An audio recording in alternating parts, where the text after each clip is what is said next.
mendengarkan podcast ini. Shalom saudara, kebenaran hari ini berjudul hidup menurut daging. Seorang yang hidup menurut keinginan daging tidak mungkin berkenan kepada Allah. Orang-orang seperti ini tidak akan pernah menemukan hadirat Allah dan hidup di dalamnya. Dalam Roma 8 ayat 7-8 tertulis, sebab keinginan daging adalah perseteruan terhadap Allah, karena ia tidak takluk kepada hukum Allah. Hal ini memang tidak mungkin baginya. Mereka yang hidup dalam daging tidak mungkin berkenan kepada Allah. Ingat kalimat ini, mereka yang hidup dalam daging tidak mungkin berkenan kepada Allah. Saudaraku sekalian yang kekasih, dalam 1 Yohanes 2:15 tertulis bahwa orang yang hidup dalam daging tidak memiliki kasih akan Bapa. Tentu saja orang-orang seperti ini tidak akan hidup di hadirat Allah. Seseorang tidak hidup di hadirat Allah kalau masih hidup dalam keinginan daging. Karena itu kita harus memahami dengan benar yang dimaksud dengan hidup dalam keinginan daging. Keinginan daging dalam teks aslinya adalah to phronema tesarkos. To phronema tesarkos. Phronema itu artinya bukan saja pikiran, tapi juga way of thinking atau mindset, cara berpikir, aim, aspiration, aspirasi, yang lebih tepat diterjemahkan cara atau pola berpikir, aspirasi dan motif seseorang berbuat sesuatu. Nah itu, phronema itu saudaraku, ya. Adapun kata sarkos berarti human and mortal nature. Human and mortal nature, natur fana manusia. Sarkos hendak menunjuk kemanusiaan atau kodrat manusia. Jadi to phronemates sarkos berarti cara berpikir yang telah ada di dalam diri setiap orang sebagai hasil atau buah dari pendidikan keluarga, pengaruh lingkungan, pendidikan dan pergaulan lainnya. Ya, pendidikan di sekolah maksudnya. Itu punya pengaruh sangat kuat. Keinginan daging tidak hanya menunjuk kepada suatu gairah, hasrat dan keinginan, tetapi kepada cara bertindak yang berasal dari dorongan kebutuhan daging atau kebutuhan jasmani. Jadi keinginan daging itu berasal dari dorongan kebutuhan daging atau kebutuhan jasmani atau nafsunya, nafsu dalam daging. Tentu saja pertimbangan seperti ini bukan dari Allah. Orang yang hidup menurut daging mengambil keputusan dan bertindak berdasarkan cara berpikir daging. Inilah yang dimaksud dengan kodrat dosa, saudara. Tindakan mereka selalu meleset dari kehendak Allah yang sempurna. Artinya tidak sesuai dengan pikiran dan perasaan Allah. Orang yang hidup menurut daging tidak hidup dalam pimpinan Roh Kudus. Ya, dengan demikian keadaan orang-orang seperti ini tidak akan pernah mencapai kesucian Allah.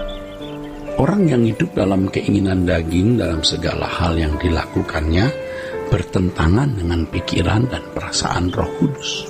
Walaupun tindakan atau perilakunya kelihatannya baik dan tidak melanggar norma umum, tetapi tidak sesuai dengan standar kesucian Allah. Allah yang berdaulat menghendaki orang percaya hidup menurut roh, bukan menurut daging. Hal ini mutlak harus dituruti atau dipatuhi. Kemutlakan ini dapat dilihat dalam Roma 8 ayat 7-8. Sebab keinginan daging adalah perseteruan terhadap Allah, karena ia tidak takluk kepada hukum Allah. Hal ini memang tidak mungkin baginya. Mereka yang hidup dalam daging tidak mungkin berkenan kepada Allah. Dalam Roma 8 ayat 13, Paulus menulis, sebab jika kamu hidup menurut daging, kamu akan mati. Tapi jika oleh roh kamu mematikan perbuatan-perbuatan tubuhmu, kamu akan hidup. Dari pernyataan ini Paulus menunjukkan konsekuensi kehidupan orang percaya. Orang percaya harus memilih hidup menurut daging. Maksud saya, orang percaya harus memilih hidup menurut daging yang membawa kepada kematian, atau hidup menurut roh yang dapat mematikan perbuatan-perbuatan daging. Dia harus memilih hidup menurut daging atau hidup menurut roh, saudara. Nah, saudara sekalian, orang yang hidup menurut daging adalah orang-orang yang memikirkan hal-hal yang dari daging.